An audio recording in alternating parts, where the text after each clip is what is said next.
I've got grave news for freedom of the press. The Federal Court of Canada just upheld an atrocious ruling by Justin Trudeau's handpicked censorship committee, denying Rebel News a QCJO news license. But a minor miracle also happened that I want to tell you about too. By the way, QCJO stands for Qualified Canadian Journalism Organization. In free countries, of course, readers get to decide which journalists to trust, but in Trudeau's Canada, that's now a government decision, and Trudeau handpicks the censorship panel making the decision.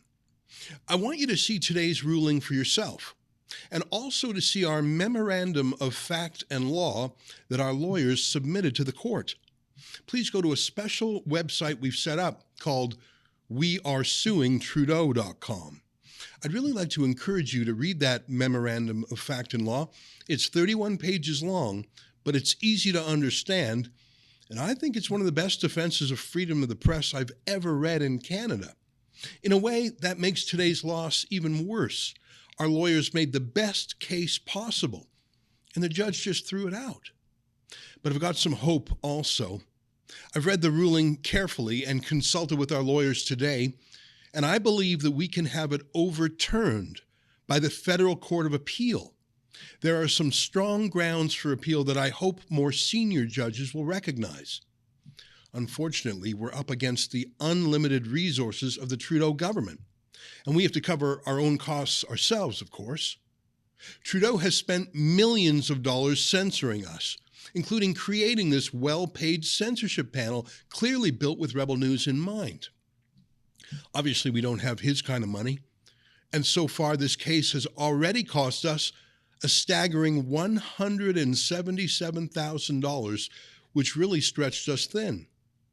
And an appeal will be tens of thousands of dollars more, and we might have to go all the way to the Supreme Court of Canada. But here's the little miracle I mentioned earlier. I just got off the phone with a passionate Canadian who loves Rebel News and loves free speech even more. He asked me to keep his name private. There's no telling what Trudeau would do to him. But he said he will match any crowd-funded donations for this legal appeal, dollar for dollar, up to $50,000. That's amazing. I was feeling pretty down in the dumps about this court ruling, but that incredible offer made me feel like maybe we'll be okay. Go to wearesuingtrudeau.com to join in and to activate this donor's promise to match your gift. But none of this should even be happening. We shouldn't have had to go to court at all, because there should not be a Trudeau censorship committee in the first place that has any power over journalists. And the terrifying part of it is that censorship committee, it's part of the Canada Revenue Agency. What's extra gross is the silence from mainstream media journalists. Most Canadian journalists have simply been bought off by Trudeau.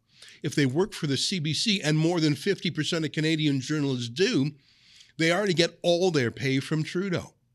And even if they work for a private news company, they get on average a $30,000 a year subsidy from Trudeau.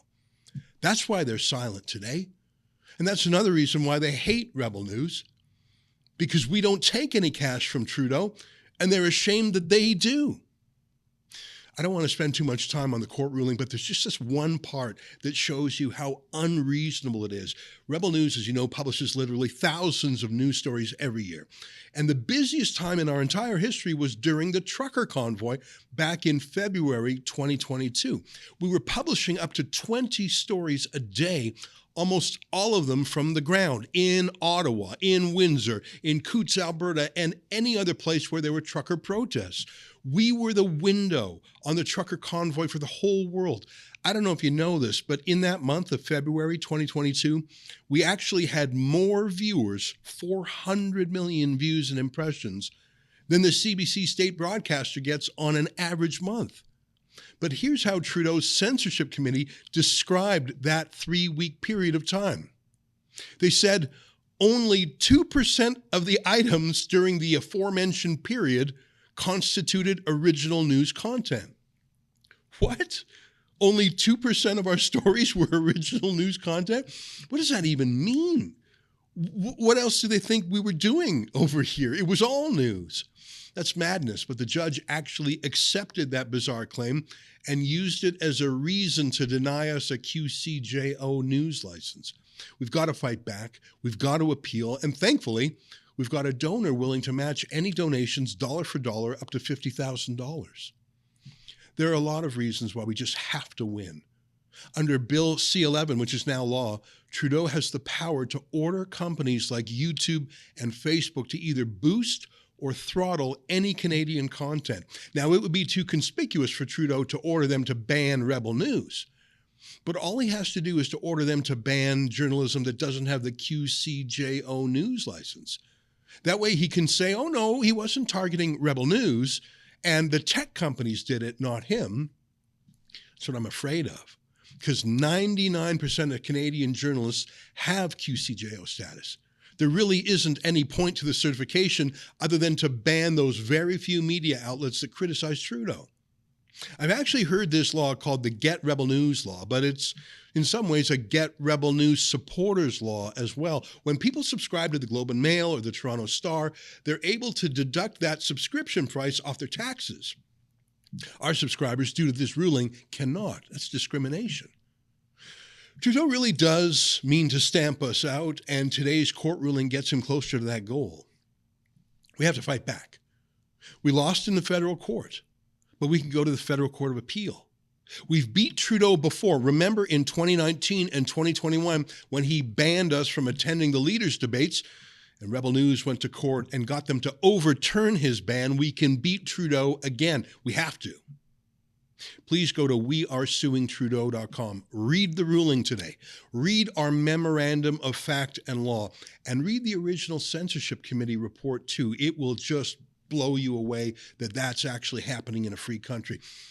And if you can, at that same website, help us cover our legal costs for the appeal. Please do. You can do that right there on the same webpage. Thanks for your support. You know, we're fighting for our rights here, but we're also fighting for all Canadians who care about freedom of the press and stopping Trudeau's censorship plans. You know, Trudeau already controls 99% of Canadians' media, but he's obsessed with destroying the last few independent voices out there that are holdouts. He thinks that if he eliminates us, that might save his election chances. Look, I admit I was demoralized when I first saw the court ruling, but then I talked to that passionate donor who said he'd match any crowdfunding, dollar for dollar, up to $50,000 to help us with the appeal, and that gave me a bit of hope. Go to wearesuingtrudeau.com to activate that amazing double donation gift. All right, last word. If you want to be inspired, go to that website and read our memorandum of fact and law. Go to wearesuingtrudeau.com. I know it's a legal document.